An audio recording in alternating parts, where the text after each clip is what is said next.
आइए आज मंगलवार को सुनते हैं मंगलवार व्रत कथा। व्यास जी ने कहा, एक बार नैमिषारण्य तीर्थ में 80,000 मुनि एकत्र होकर पुराणों के ज्ञाता श्री सूत जी से पूछने लगे, हे महामुने, आपने हमें अनेक पुराणों की कथाएं सुनाई है, अब कृपा करके हमें ऐसा व्रत और कथा बताइए जिसके करने से संतान की प्राप्ति हो तथा मनुष्य को रोग, शोक, अग्नि, सर्व दुख आदि का भय दूर हो। क्योंकि कलयुग में सभी जीवों की आयु बहुत कम है, फिर इस पर उन्हें रोग, चिंता के कष्ट लगे रहेंगे तो फिर वह श्री हरि के चरणों में अपना ध्यान कैसे लगा सकेंगे। श्री सूत जी बोले, हे मुनियों, आपने लोक कल्याण के लिए बहुत ही उत्तम बात पूछी है। एक बार युधिष्ठिर ने भगवान श्री कृष्ण से लोक कल्याण के लिए यही प्रश्न किया था। भगवान श्री कृष्ण और युधिष्ठिर का संवाद तुम्हारे सामने कहता हूँ, ध्यान देकर सुनो। एक समय पांडवों की सभा में श्री कृष्ण जी बैठे हुए थे। तब युधिष्ठिर ने भगवान श्री कृष्ण से प्रश्न किया, हे प्रभु नंद नंदन गोविंद, आपने मेरे लिए अनेकों कथाएं सुनाई हैं। आज आप कृपा करके ऐसा व्रत या कथा सुनाइए जिसके करने से मनुष्य को रोग, चिंता का भय समाप्त हो और उसको पुत्र की प्राप्ति हो। हे प्रभु, बिना पुत्र के जीवन व्यर्थ है। पुत्र के बिना मनुष्य नरकगामी होता है। पुत्र के बिना मनुष्य पितृ ऋण से छुटकारा नहीं पा सकता और ना ही उसका पुनग नामक नरक से उद्धार हो सकता है। अतः पुत्रदायक व्रत बतलाइए। श्री कृष्ण भगवान बोले, हे राजन, मैं एक प्राचीन इतिहास सुनाता हूं, उसे आप ध्यान पूर्वक सुने। कुंडलपुर नामक एक नगर था, उसमें नंदा नामक एक ब्राह्मण रहता था। भगवान की कृपा से उसके पास सब कुछ था, फिर भी वह दुखी था। इसका कारण यह था कि ब्राह्मण की स्त्री सुनंदा के कोई संतान न थी। सुनंदा पतिव्रता थी, भक्ति पूर्वक श्री हनुमान जी की आराधना करती थी। मंगलवार के दिन व्रत करके अंत में भोजन बनाकर हनुमान जी को भोग लगाने के बाद स्वयं भोजन करती थी। एक बार मंगलवार के दिन ब्राह्मणी गृह कार्य की अधिकता के कारण हनुमान जी को भोग न लगा सकी, तो इस पर उसे बहुत दुख हुआ। उसने कुछ भी नहीं खाया और अपने मन में प्रण किया कि अब तो अगले मंगलवार को ही हनुमान जी को भोग लगाकर अन्न जल ग्रहण करूंगी। ब्राह्मणी सुनंदा प्रतिदिन भोजन बनाती, श्रद्धा पूर्वक पति को खिलाती, परंतु स्वयं भोजन नहीं करती और मन ही मन श्री हनुमान जी की आराधना करती थी। इसी प्रकार 6 दिन गुजर गए और ब्राह्मणी सुनंदा अपने निश्चय के अनुसार भूखी प्यासी निराहार रही। अगले मंगलवार को ब्राह्मणी सुनंदा प्रातःकाल ही बेहोश होकर गिर पड़ी। ब्राह्मणी सुनंदा की इस असीम भक्ति के प्रभाव से श्री हनुमान जी बहुत प्रसन्न हुए और प्रकट होकर बोले, सुनंदा, मैं तेरी भक्ति से बहुत प्रसन्न हूँ, तू उठ और वर मांग। सुनंदा अपने आराध्य देव श्री हनुमान जी को देखकर आनंद की अधिकता से विहल हो श्री हनुमान जी के चरणों में गिरकर बोली, हे प्रभु, मेरी कोई संतान नहीं है, कृपा करके मुझे संतान प्राप्ति का आशीर्वाद दे। आपकी अति कृपा होगी। श्री महावीर जी बोले, तेरी इच्छा पूर्ण होगी, तेरे घर एक कन्या पैदा होगी, उसके अष्टांग प्रतिदिन सोना दिया करेंगे। इस प्रकार कहकर श्री महावीर जी अंतर ध्यान हो गए। ब्राह्मणी सुनंदा बहुत हर्षित हुई और तभी समाचार अपने पति से कहा। ब्राह्मण देव कन्या का वरदान सुनकर कुछ दुखी हुए, परंतु सोना मिलने की बात सुनी तो बहुत प्रसन्न हुए। विचार किया कि ऐसी कन्या के साथ मेरी निर्धनता भी समाप्त हो जाएगी। श्री हनुमान जी की कृपा से वह ब्राह्मणी गर्भवती हुई और 10वें महीने में उसे बहुत ही सुंदर पुत्री प्राप्त हुई।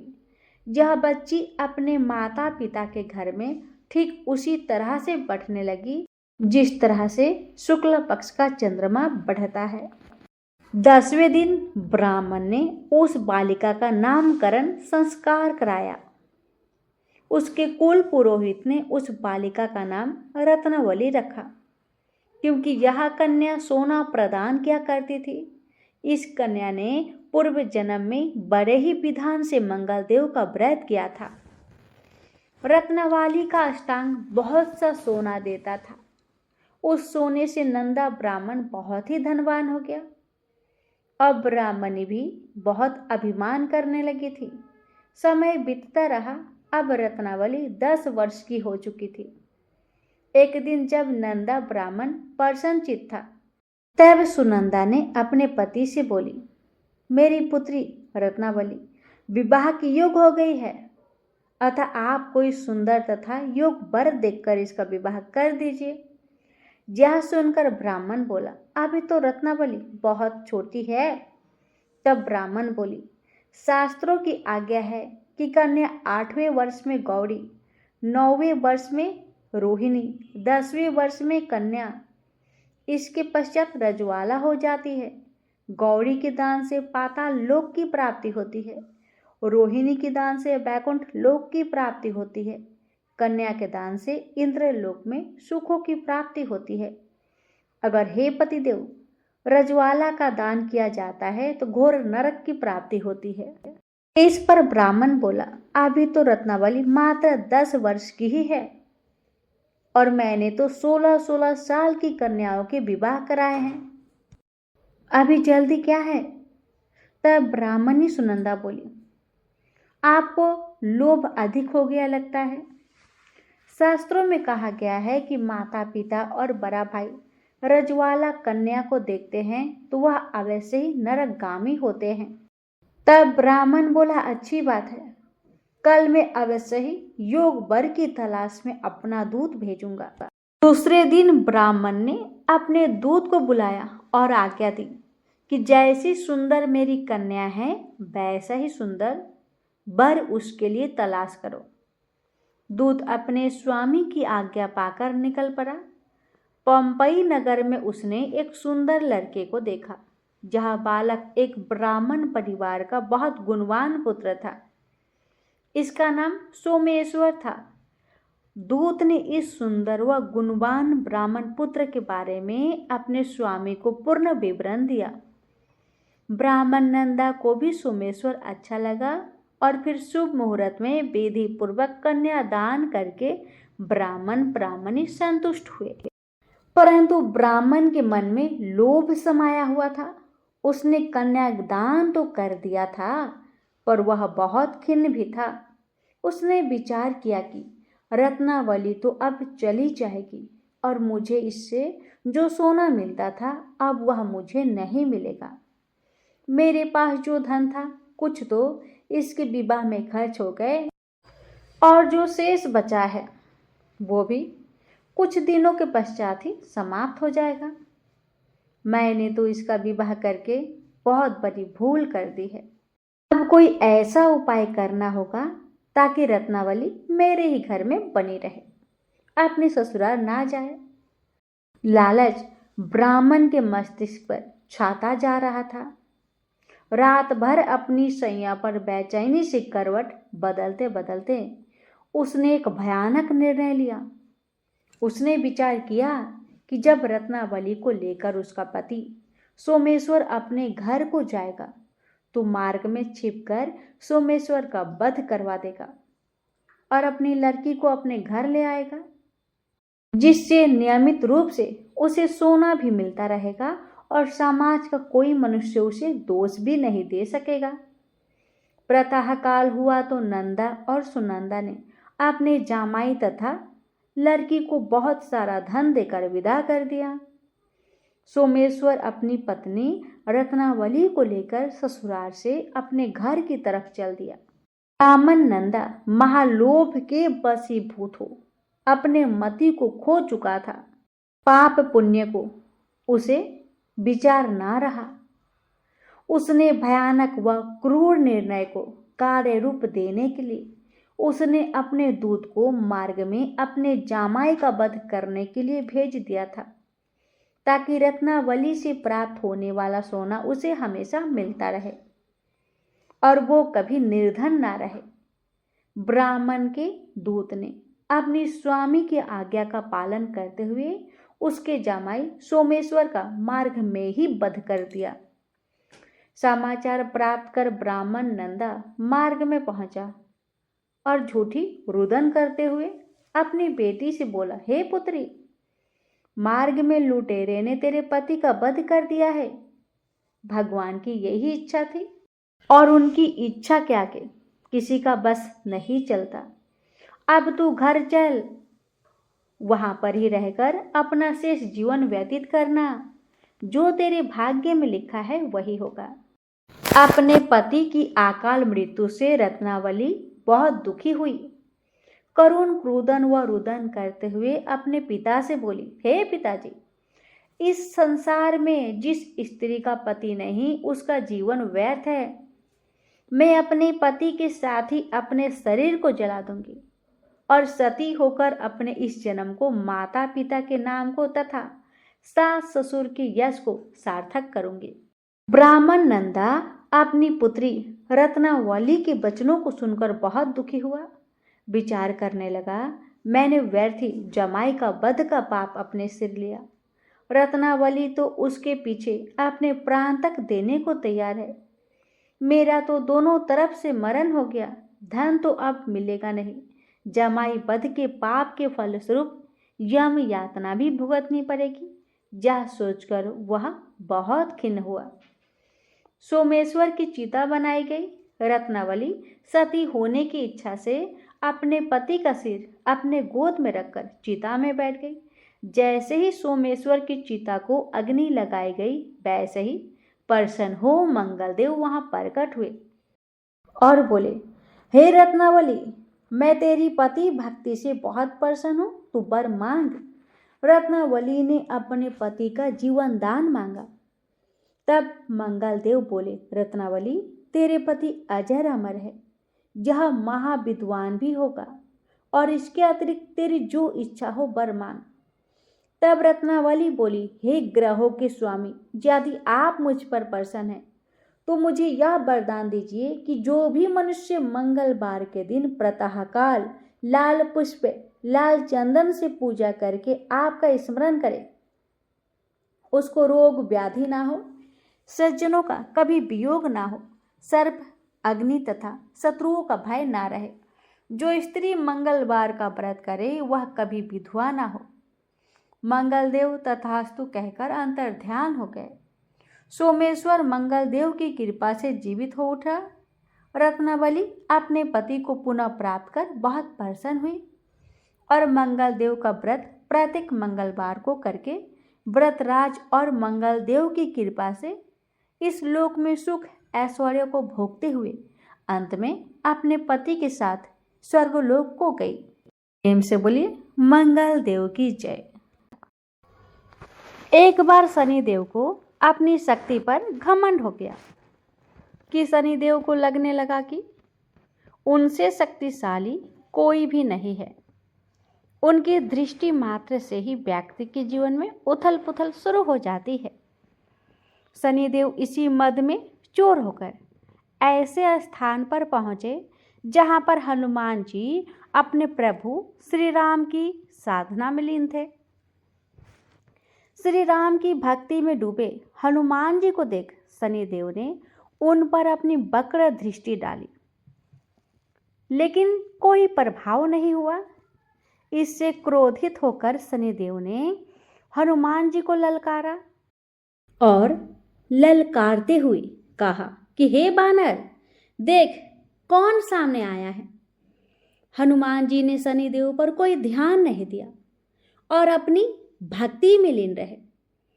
शनिदेव ने सभी प्रयास कर लिए, लेकिन हनुमान जी पर कोई प्रभाव नहीं पड़ा। तो शनिदेव को क्रोध 7वें स्थान पर पहुंच गया।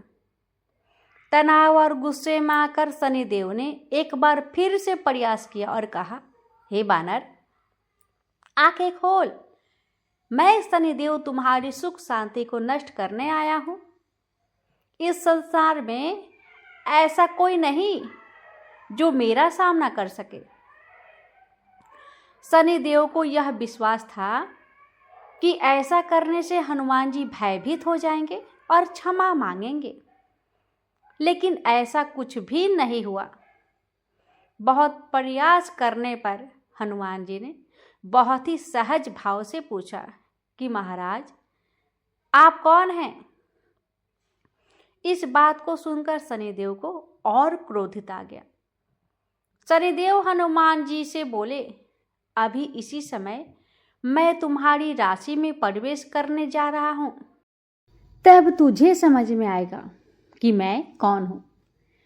इस बार भी हनुमान जी ने शनिदेव से कहा कि आप कहीं और जाएं और उन्हें अपने प्रभु का स्मरण करने दें, विघ्न न डाले। हे भक्तों, शनिदेव को हनुमान जी की ये बात थोड़ी भी पसंद नहीं आई और ध्यान लगाने जा रहे हनुमान जी की भुजा पकड़ ली और अपनी तरफ खींचने लगे। हनुमान जी को लगा जैसे उनकी भुजा को किसी ने दहकते अंगारों पर रख दिया हो। हे भक्तों, उन्होंने तुरंत एक झटके से अपनी भुजा शनिदेव की पकड़ से छुड़ाई। इसके बाद शनि ने विकराल रूप धारण कर उनकी दूसरी बाह को पकड़ने की कोशिश की तो हनुमान जी को हल्का सा क्रोध आ गया और उन्होंने अपनी पूंछ में शनिदेव को लपेट लिए। शनिदेव का अहंकार और क्रोध तब भी कम नहीं हुआ। शनिदेव ने हनुमान जी से बोले, तुम तो क्या तुम्हारे प्रिय श्री राम भी मेरा कुछ नहीं बिगाड़ सकते। इस पर हनुमान जी को अत्यंत क्रोध आ गया और पूंछ में लपेटकर शनिदेव को पहाड़ों पर तो कभी वृक्षों पर खूब उठा कर पटकने लगे, रगड़ने लगे। इससे शनिदेव का हालत बहुत खराब हो गया। तब शनिदेव को अपनी गलती का एहसास हुआ और उन्होंने हनुमान जी से क्षमा मांगी और रक्षा करने के लिए कहा, मुझे अपनी उद्दंडता का फल मिल गया, आप मुझे क्षमा कर दीजिए।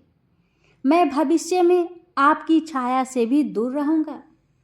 तब हनुमान जी बोले, मेरी छाया ही नहीं, मेरे भक्तों के छाया से भी दूर रहने का वचन देना होगा। तब शनिदेव ने हनुमान जी को ऐसा ही वचन दिया। इसलिए शनिदेव हनुमान भक्तों को परेशान नहीं करते। तो भक्तों, ये थी शनि भगवान और हनुमान जी की दिव्य कथा। तो प्रेम से बोलिए, पवन पुत्र हनुमान की जय, शनि महाराज की जय। भक्तों, भगवान राम और श्री कृष्ण वस्तुतः एक ही हैं। इसी प्रकार जनक नंदिनी सीता और विषभानु दुलारी राधा भी एक ही हैं। इनमें कोई भेदभाव नहीं। द्वापर में भगवान श्री कृष्ण अवतरित हुए थे। उस समय उन्होंने अपने भक्तों के गर्भ हरण करने के लिए पवन कुमार को निमित्त बनाया था। द्वारिकाधीश श्री कृष्ण ने अपने प्राण प्रिया सत्यभामा को प्रसन्नता के लिए स्वर्ग से परिजात लाकर उनके आंगन में लगा दिया। सत्यभामा के मन में अभिमान हो गया कि मैं ही सर्वश्रेष्ठ सुंदरी हूं। एक दिन अपने श्याम सुंदर से कहा कि क्या जनक दुलारी मुझसे अधिक सुंदर थी कि आप अपने राम अवतार में उनके लिए वन वन भटकते फिरे। भगवान ने चुपचाप सुन लिया। परम तेजस्वी चक्र को भी अपने अमित बल और अतुल पराक्रम का अभिमान हो गया था। चक्र ने इंद्र के वज्र को भी पराजित कर दिया था। चक्र के भय से महामुनि दुर्वासा सर्वत्र भागते फिरे। थोड़ी सी कठिन परिस्थिति में भी भगवान चक्र का स्मरण करते हैं। इसी प्रकार गरुड़ को भी अपने शक्ति एवं वेग से उड़ने का अभिमान हो गया था। उन्होंने एकांकी सूर सामादय को परास्त कर अमृत हरण किया था। इंद्र का वज्र भी निष्फल रहा। देवताओं एवं दानव के युद्ध में उन्होंने अपनी चोंच, नखों एवं पंखों के आघात से अमित पराक्रमी राक्षस को मार डाला था। भगवान को संतुष्ट कर उन्होंने प्रभु को ध्वजा में स्थान प्राप्त कर लिया। वे भी भगवान के आसन, वाहन, सेवक, सखा, ध्वजा और व्यंजन आदि सब कुछ हो गए। इस प्रकार गरुड़ के मन में भी अपने अप्रतिभट होने का अहंकार हो गया। अपने इन तीनों प्रीति भाजनों का गर्व दूर करने के लिए श्री कृष्ण जी हनुमान जी का स्मरण करते हैं। भगवान के मन में यह भाव आते ही हनुमान जी तत्काल द्वारिका पहुंच गए। उन्होंने राजकीय उद्यान में प्रवेश किया। उद्यान के रक्षकों ने उन्हें रोकना चाहा, किंतु मुद्राकार आंजनेय के अग्नि नेत्र से भयभीत होकर वे दुबक गए। हनुमान जी वृक्ष के डाल डाल पर उछल उछल कर कुछ फल खाते, कुछ कुदरते, कुछ तोड़कर फेंक देते। इस प्रकार वे वाटिका ध्वंस करने लगे। जहाँ समाचार द्वारिकाधीश के समीप पहुंचा, श्री कृष्ण भगवान ने गरुड़ जी को बुलाकर कहा कि राजकीय उद्यान में कोई बानर बलात् प्रवेश कर उसे नष्ट भ्रष्ट कर रहा है। तुम सशस्त्र सैन्य लेकर जाओ और उसे पकड़ कर ले आओ। गरुड़ के मन में हुआ कि एक क्षुद्र बानर को पकड़ने के लिए प्रभु सेना साथ ले जाने को कह रहे हैं। गरुड़ जी अकेले रजोधान में पहुंचे। गरुड़ जी ने क्रोधपूर्वक कहा, अरे दुष्ट बानर, तू कौन है? तूने यह वाटिका क्यों नष्ट कर डाली? हनुमान जी ने उपेक्षा से उत्तर दिया कि तुम तो देख ही रहे हो कि मैं बानर हूं, और जो बानर करता है वही मैंने किया। गरुड़ जी ने कुपित होकर कहा, तू महाराज के पास चल, तू जानता नहीं कि मैं गरुड़ हूं। हनुमान जी ने कहा, अरे चल, तुम्हारी तरह कितनी चिड़िया देखी है, जाओ, मैंने देख लिया है बहुत। अब गरुड़ क्रोध अग्नि में जल उठे। उन्होंने हनुमान जी पर आक्रमण कर दिया। पहले तो हनुमान जी ने उनसे नन्ही नन्ही चिड़ियों की तरह कीड़ा करते रहे, फिर उन्हें अपनी पूंछ में लपेट लिया। गरुड़ जी छटपटाने लगे। जब गरुड़ जी ने विनम्रता पूर्वक कहा कि द्वारकाधीश श्री कृष्ण जी के आदेश अनुसार वे उन्हें बुलाने आए हैं, हनुमान जी ने अपनी पूंछ ढीली कर उत्तर दिया कि वे तो कौशलेश श्री रामचंद्र जी के भक्त हैं, श्री कृष्ण के पास क्यों जाए। गरुड़ जी अत्यंत क्रोध हुए और बोले कि श्री कृष्ण जी की सेवा में तुम्हें चलना ही पड़ेगा। हनुमान जी ने कहा, भैया गरुड़, मुझसे मत झगड़ो, मुझे शांतिपूर्वक फल खाने दो, तुम यहाँ से चले जाओ। अब गरुड़ जी हनुमान जी को पकड़ने का प्रयत्न करने लगे। हनुमान जी ने प्रभु के वाहन पर तीव्र आघात करना उचित नहीं समझा। उन्होंने गरुड़ जी को पकड़कर धीरे से समुद्र की ओर फेंक दिया और स्वयं मलयगिरी पर चले गए। गरुड़ सीधे मुंह के बल समुद्र में गिरे। वे क्षण भर के लिए मूर्छित हो गए। समुद्र का पानी भी पी गए। मूर्छा टूटने पर भीगे पंख से लज्जित गरुड़ प्रभु जी के समीप पहुंचे। तब श्री कृष्ण भगवान ने व्यंग पूर्वक पूछा कि समुद्र में स्नान कर आ रहे हो क्या? गरुड़ जी ने लजाए हुए कहा कि वह बानर असाधारण है, उसी ने उसे पकड़कर समुद्र में फेंक दिया था। भगवान मन में मुस्कुराने लगे और कहा कि वे श्री राम के अनन्य भक्त हनुमान जी हैं, वे मलयगिरी चले गए हैं। अब तुम जाकर उनसे कहो कि श्री रामचंद्र जी बुला रहे हैं। गरुड़ श्री कृष्ण जी के आदेश अनुसार उनके चरणों में मस्तक रख मलयगिरी के लिए प्रस्थित हुए। गरुड़ के जाने के बाद श्री कृष्ण जी ने सत्यभामा जी से कहा कि तुम सीता जी का रूप धारण करके मेरे समीप बैठो, क्योंकि हनुमान को श्री सीता राम का रूप ही प्रिय है। फिर श्री कृष्ण भगवान ने चक्र को बुलाकर आदेश दिया कि तुम द्वार पर पहरा करो और सावधानी रखना कि मेरी अनुमति के बिना कोई राज सदन में प्रविष्ट ना हो सके, यानी कि राज सदन में प्रवेश ना कर सके। सुदर्शन के चले जाने पर श्री कृष्ण जी स्वयं भगवान राम के रूप में सिंहासन पर जा बैठे। गरुड़ जी अत्यंत वेग पूर्वक उड़े और मलयगिरी पर पहुंचकर हनुमान जी से कहा कि द्वारिका में उन्हें श्री रामचंद्र जी बुला रहे हैं। हनुमान जी ने हर्षपूर्वक कहा कि तुम चलो, मैं आता हूँ। गरुड़ जी ने सोचा कि हनुमान मुझसे बलवान अवश्य है, पर गति में मुझसे इसकी क्या तुलना। न मालूम ये कब तक द्वारिका पहुंचे। किंतु भयवश उन्होंने हनुमान जी को कोई उत्तर नहीं दिया। श्री कृष्ण जी के पास गरुड़ अपनी तीव्र गति से उड़ चले। हनुमान जी द्वारिका पहुंचे। वे राज सदन में प्रविष्ट करना ही चाहते थे कि सुदर्शन ने उन्हें रोक दिया। हनुमान जी ने सुदर्शन को पकड़कर अपने मुख में रख लिया और भीतर चले गए।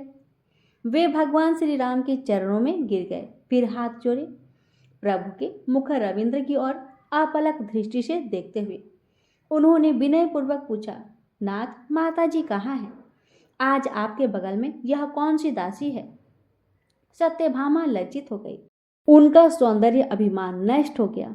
उसी समय वेग पूर्वक उड़ते हुए हाँफते कांपते गरुड़ जी भगवान श्री कृष्ण के पास पहुंचे थे।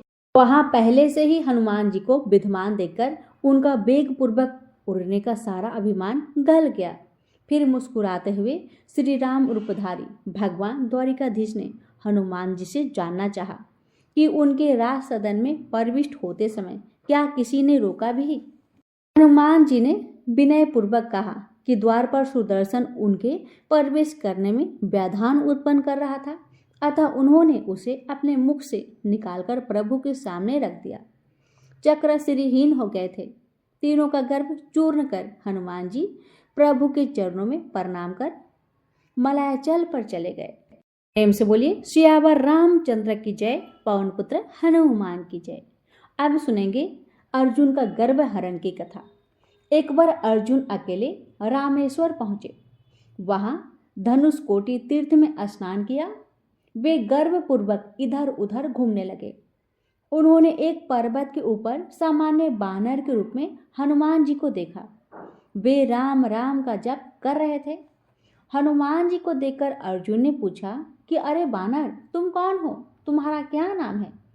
हनुमान जी ने कहा, मैं समुद्र पर शिखाओं को 100 योजन विस्तृत सेतु का निर्माण कराने वाले प्रभु श्री राम का सेवक हनुमान हूँ। अर्जुन ने गर्व से कहा, समुद्र पर शिलाओं का पुल बांधने की क्या जरूरत थी? उस पर तो बाणों का पुल किसी धनुर्धर को बनाना चाहिए था। हनुमान जी ने कहा, बाणों का सेतु हमारे जैसे बानरों का भार नहीं सह सकता। अर्जुन ने कहा कि बानर भालुओं के आवागमन से यदि सेतु टूट जाए तो धनुर्विद्या ही कैसी? अर्जुन ने कहा कि वह बाणों का सेतु बनाता है और तुम उस पर आनंद पूर्वक उछल कूद करो। हनुमान जी हंस पड़े और बोले, यदि तुम्हारा बनाया हुआ सर सेतु मेरे अंगूठे के भार से ही टूट जाए तब तुम क्या करोगे? गर्वपूरित अर्जुन ने कहा, यदि तुम्हारे भार से सेतु टूट गया तो मैं जीवित ही चिता की अग्नि में जल मरूंगा। अर्जुन ने कहा कि अब वह भी कोई प्रण करे। हनुमान जी ने कहा, यदि तुम्हारे बाणों से निर्मित सेतु मेरे अंगुष्ठ चाप से नहीं टूटा तो मैं जीवन भर तुम्हारे रथ की ध्वजा के समीप बैठकर तुम्हारी सहायता करता रहूंगा। अर्जुन ने कुछ ही क्षणों में महान नीलोदधि के ऊपर अपने बाणों से 100 योजन विस्तृत सुदृढ़ सेतु तैयार कर दिया। हनुमान जी हंसते हुए उस सेतु पर अपना अंगूठा रखा ही था कि वह विस्तृत सर सेतु तरकाकर टूटा और समुद्र में टूट गया। महाधनुधर अर्जुन का मुख मलिन हो गया। हनुमान जी पर देवताओं ने फूल बरसाए। प्रतिज्ञा के अनुसार अर्जुन ने वही समुद्र तट पर चिता तैयार की और उसमें कूदने के लिए तैयार हो गया। उसी समय वहां एक ब्रह्मचारी आए। सब बातों की जानकारी होने पर उसने कहा कि साक्षी के बिना बाजी का कोई अर्थ नहीं होता। ब्रह्मचारी साक्षी बने। अर्जुन ने पुनः बाणों का सेतु बना दिया। इस बार हनुमान जी ने अपने अंगूठे से उसे दबाया, फिर अपने पैरों, हाथों और घुटनों के बल से भी उसे दबाया, पर तिल भर भी टस से मस नहीं हुआ। हनुमान जी समझ गए ब्रह्मचारी के भेष में स्वयं भगवान ने ही अर्जुन की रक्षा की है। इन्होंने सेतु के नीचे अपना चक्र लगा दिया है। त्रेता में इसी भेष में श्री रामचंद्र जी ने द्वापर के अंत में श्री कृष्ण के रूप में उन्हें दर्शन देने का वरदान दिया था। तत्क्षण बंसी विभूषित पीताम्बरी धारी श्री कृष्ण ने हनुमान जी को दर्शन दिया। हनुमान जी ने उनके चरणों में प्रणाम किया। मयूर मुकुटी श्री कृष्णचंद्र ने उन्हें आलिंगनवध कर लिया। फिर चक्र सर सेतु से बाहर निकालकर स्वस्थान चला गया। अब अर्जुन द्वारा निर्मित सेतु विशाल जल्दी की तरंगों में विलीन हो गया। अर्जुन का गर्व नष्ट हो गया और अपनी प्रतिज्ञा के अनुसार हनुमान जी उनके रथ के ध्वजा पर रहने लगे। इसी कारण अर्जुन कपिध्वज के नाम से प्रसिद्ध हुए। महाभारत के युद्ध में अर्जुन के बाणों के आघात से विपक्षी वीरों के रथ दूर जा गिरते थे। अर्जुन के रथ को पीछे हटाने का सामर्थ्य किसी योद्धा के बाणों में नहीं था। एक बार कर्ण के शराघात से अर्जुन का रथ थोड़ा ही पीछे खिसका कि श्री कृष्ण बोल उठे, वाह, निश्चय ही कर्ण महाधनुर्धर है। अर्जुन ने उदास होकर श्री कृष्ण जी से कहा, उसके बाण के आघात से शत्रुओं के रथ कितनी दूर फेंक जाते हैं। तब तो आप कुछ नहीं बोलते, किंतु कर्ण के द्वारा उसका रथ तनिसा पीछे हटा तो आप उसकी प्रशंसा करने लगे। श्री कृष्ण भगवान ने उत्तर दिया, अर्जुन, तुम्हारे रथ पर महावीर हनुमान बैठे हैं। के रहते हुए भी तुम्हारे रथ का पीछे हट जाना कर्ण की वीरता का ही द्योतक है। यदि अंजनेय आसीन न होते तो तुम्हारा रथ कभी का भस्म हो गया होता।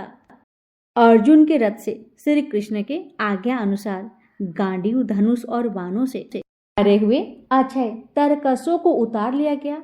अर्जुन स्वयं भी उतर गए, भगवान श्री कृष्ण भी उतर गए। उनके उतरते ही गांडीवधारी अर्जुन का ध्वज स्वरूप दिव्य बानर उस रथ से अंतर्ध्यान हो गए। इसके बाद वह विशाल रथ आग से प्रज्वलित हो भस्म हो गया। प्रेम से बोलिए पवन पुत्र हनुमान की जय। सुनिए हनुमान जी और शनिग्रह की अहंकार की कथा। सूर्य पुत्र शनि को अपनी शक्ति का अत्यधिक अहंकार था। वह सोचते थे कि सृष्टि में उसकी समता करने वाला कोई नहीं है। वह खोज रहे थे कि कोई ऐसा मिले जिसके साथ वह बल प्रयोग कर सके। संयोग ऐसा कि समुद्र तट पर हनुमान जी ध्यान मगन हो अपने इष्ट भगवान राम जी का ध्यान कर रहे थे। शनि की दृष्टि महावीर हनुमान जी पर पड़ी तो उन्होंने पवन कुमार के समीप पहुंचकर अतिशय उड्डनता का परिचय देते हुए अत्यंत कर्कश स्वर में कहा, बंदर, मैं प्रख्यात शक्तिशाली शनि तुमसे युद्ध करना चाहता हूं। हनुमान जी ने तिरस्कार भरी दृष्टि से पूछा कि आप कौन हैं। शनि ने अहंकार पूर्व उत्तर दिए कि वह परम तेजस्वी सूर्य का परम पराक्रमी पुत्र शनि है और वह उसकी हनुमान की शक्ति की परीक्षा करना चाहते हैं। अंजनी नंदन ने अत्यंत विनम्रता पूर्वक कहा, शनिदेव, मैं वृद्ध हो गया हूं और अपने प्रभु का ध्यान कर रहा हूं। इसमें बाधा मत डालिए, कृपा पूर्वक अन्यत्र चले जाइए। मदमत शनि ने कहा कि वह कहीं जाकर लौटना नहीं चाहते, वह अवश्य लड़ेंगे। हनुमान जी ने शनिदेव से बार बार प्रार्थना की कि वह वृद्ध हो गए हैं, अब युद्ध करने की शक्ति उनमें नहीं है और मेरे भजन ध्यान में विघ्न उपस्थित ना करें। दुष्ट शनि ने उनकी एक न सुनी। युद्ध लोलुप शनि भक्तवर हनुमान जी का हाथ पकड़कर उन्हें युद्ध के लिए खींचने लगे। तब बीरबल हनुमान जी ने अपनी पूंछ बढ़ाकर शनि को उसमें लपेटना प्रारंभ कर दिया। कुछ ही क्षणों में शनि महाराज गंभीरात्मज की सुदृढ़ पूंछ में आकंठ आबद्ध हो गए। उनका अहंकार, उनकी शक्ति एवं उनका पराक्रम व्यर्थ सिद्ध हुआ। वे अब असहाय और निरुपाय होकर ढिंढतम बंधन की पीड़ा से छटपटा रहे थे। अब राम सेतु की परिक्रमा का समय हो गया। हनुमान जी दौड़ते हुए सेतु की परिक्रमा करने लगे। दौड़ने के क्रम में हनुमान जी अपनी विशाल पूंछ को बड़े बड़े शिला खंडों पर पटकते भी जा रहे थे। शिला खंडों पर पटके जाने से शनि का शरीर रक्त से लथपथ हो गया। हनुमान जी परिक्रमा में कहीं विराम नहीं ले रहे थे। अब शनि अत्यंत कतार स्वर में प्रार्थना करने लगे कि हनुमान जी दया कर उसे मुक्त कर दे। दयामूर्ति हनुमान खड़े हुए। शनि का अंग प्रत्यंग लहूलुहान हो गया था। असह पीड़ा उनके रग रग में हो रही थी। हनुमान जी ने शनि से कहा, यदि तुम मेरे भक्त की राशि पर कभी ना जाने का वचन करो तो मैं तुम्हें मुक्त कर सकता हूँ, और यदि तुमने ऐसा किया तो मैं तुम्हें कठोरतम दंड प्रदान करूंगा। शनि महाराज ने कहा कि हे वीरवर हनुमान, वह उनके भक्त की राशि पर कभी नहीं आएंगे। शरणागत वत्सल भक्त परवर हनुमान जी ने शनि को छोड़ दिया। शनि मारुता तामज के चरणों में गिर गए और चोट की असह पीड़ा से व्याकुल होकर अपनी देह पर लगाने के लिए तेल मांगने लगे। उन्हें जो तेल प्रदान करता है वे संतुष्ट होकर कोई पीड़ा नहीं देते हैं। कहते हैं इसी कारण अभी शनिदेव को तेल चढ़ाया जाता है। प्रेम से बोलिए पवन पुत्र हनुमान की जय। जय शनिदेव। सुनेंगे एक अन्य कथा। भक्तों, ये कथा उस समय की है जब रावण को मारकर भगवान राम अयोध्या के राज सिंहासन पर विराजमान हुए। तभी बानर भालू भगवान राम की सेवा में अयोध्या में सुखपूर्वक समय बिताते थे। इस प्रकार निवास करते हुए बानरों का वहां 1 महीना से अधिक समय बीत गया। उनका शिशिर ऋतु का दूसरा महीना भी आनंद पूर्वक बीत गया। तब भगवान राम ने उन सबों से कहा कि वे अब देवताओं और असुरों के लिए भी दुर्जय किष्किंधापुरी में जाए। उसी समय हनुमान जी विनम्र होकर श्री रघुनाथ जी से बोले, महाराज, आपके प्रति मेरा महान स्नेह सदा बना रहे। आप में ही मेरी निश्चल भक्ति रहे। आपकी सेवा और कहीं मेरा आंतरिक अनुराग ना हो। वीर श्री राम इस पृथ्वी पर जब तक राम कथा प्रचलित रहे तब तक निसंदेह मेरे प्राण इस शरीर में ही बसे रहे। रघुकुल नंदन नरश्रेष्ठ श्री राम, आपका जो यह दिव्य चरित्र और कथा है, इसे अप्सराएं मुझे गाकर सुनाया करे। वीर प्रभु, आपके उस चरित्रामृत को सुनकर मैं अपनी उत्कंठा को उसी तरह दूर करता रहूंगा जैसे वायु बादलों की पंक्ति को उड़ाकर दूर ले जाती है। हनुमान जी के ऐसा कहने पर श्री रघुनाथ जी ने श्रेष्ठ सिंहासन से उठकर उन्हें हृदय से लगा लिया और स्नेहपूर्वक इस प्रकार कहा, कपिश्रेष्ठ, ऐसा ही होगा, इसमें संशय नहीं है। संसार में मेरी कथा जब तक प्रचलित रहेगी तब तक तुम्हारी कृति अमित रहेगी और तुम्हारे शरीर में प्राण भी रहेंगे। जब तक ये लोग बने रहेंगे तब तक मेरी कथाएं भी स्थिर रहेगी। कपे, तुमने जो उपकार किए हैं उनमें से एक एक के लिए मैं अपने प्राण निछावर कर सकता हूँ। तुम्हारे शेष उपकारों के लिए तो मैं ऋणी ही रह जाऊंगा। कपिश्रेष्ठ, मैं तो यही चाहता हूँ कि तुमने जो जो उपकार किए हैं वे सब मेरे शरीर में ही पच जाए। उनका बदला चुकाने का मुझे कभी अवसर ना मिले, क्योंकि पुरुष में उपकार का बदला पाने की योग्यता आपत्ति काल में ही आती है। मैं नहीं चाहता कि तुम भी संकट में पड़ो और मैं तुम्हारा उपकार का बदला चुकाऊं। इतना कहकर श्री रघुनाथ जी ने अपने कंठ से एक चंद्रमा के समान उज्जवल हार निकाला, जिसमें मध्य भाग में वैदुर्य मणि थी। उसे उन्होंने हनुमान जी के गले में बांध दिया। वक्ष स्थल से सटे हुए उस विशाल हार से हनुमान जी उसी तरह सुशोभित हुए जैसे स्वर्णमयी गिरिजाराज सुमेरु के शिखर पर चंद्रमा का उदय हुआ हो। भगवान श्री राम ने 11,000 वर्षों तक राज्य करने के उपरांत परम धाम जाने का निश्चय किया। उन्होंने अपने सभी भाइयों, बंधुओं, अयोध्या वासियों, बानरों और ऋक्षों के साथ सदैव परम धाम जाने का विचार किया और विभीषण, हनुमान, जम्बान, मैद एवं द्विविद को इस भूतल पर ही रहने का आदेश दिया। श्री राम ने विभीषण को कहा कि जब तक संसार की प्रजा जीवन धारण करेगी तब तक तुम भी लंका में रहकर अपना शरीर को धारण करोगे। इसके बाद भगवान श्री राम ने ब्रह्मा जी के पुत्र बूढ़े, जाम्बान, मैंद एवं देवित से भी कहा कि तुम लोग तब तक जीवित रहो जब तक कि प्रलय एवं कलयुग न आ जाए। ये तीनों कली और द्वारपर की संधि काल में श्री कृष्ण अवतार के समय मारे गए या मर गए।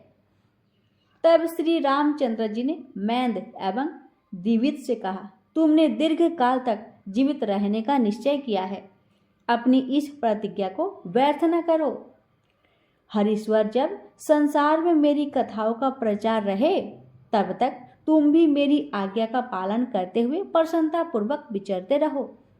यह सुनकर हनुमान जी को बड़ा हर्ष हुआ और वे इस प्रकार बोले, भगवान, संसार में जब तक आपकी पावन कथा का प्रचार रहेगा तब तक आपके आदेश का पालन करता हुआ मैं इस पृथ्वी पर ही रहूंगा।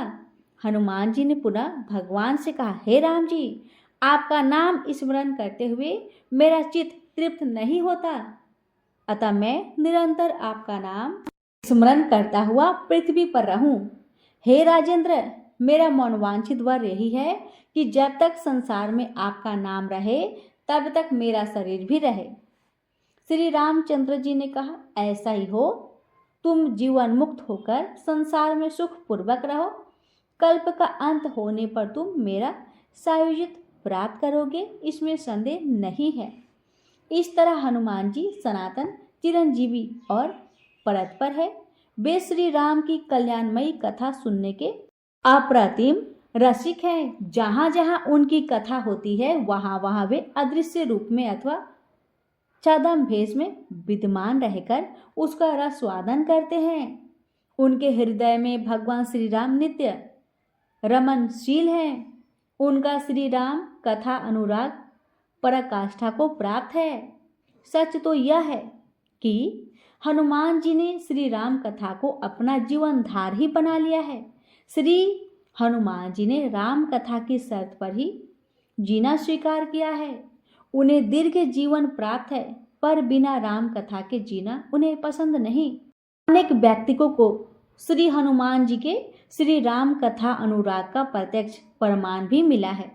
गोस्वामी श्री तुलसीदास जी के संबंध में प्रसिद्ध है कि उनका स्वच्छ शेष जल नित्य पाने पर काशी में एक प्रेत प्रसन्न हुआ और उसने उन्हें बताया कि श्री हनुमान जी कोढ़ी के भेष में प्रहलाद घाट पर रामायण की कथा में नित्य सबसे पहले आते हैं और सबसे पीछे जाते हैं। तो भक्तों, यह थी मंगलवार की महापुण्यदायी कथा।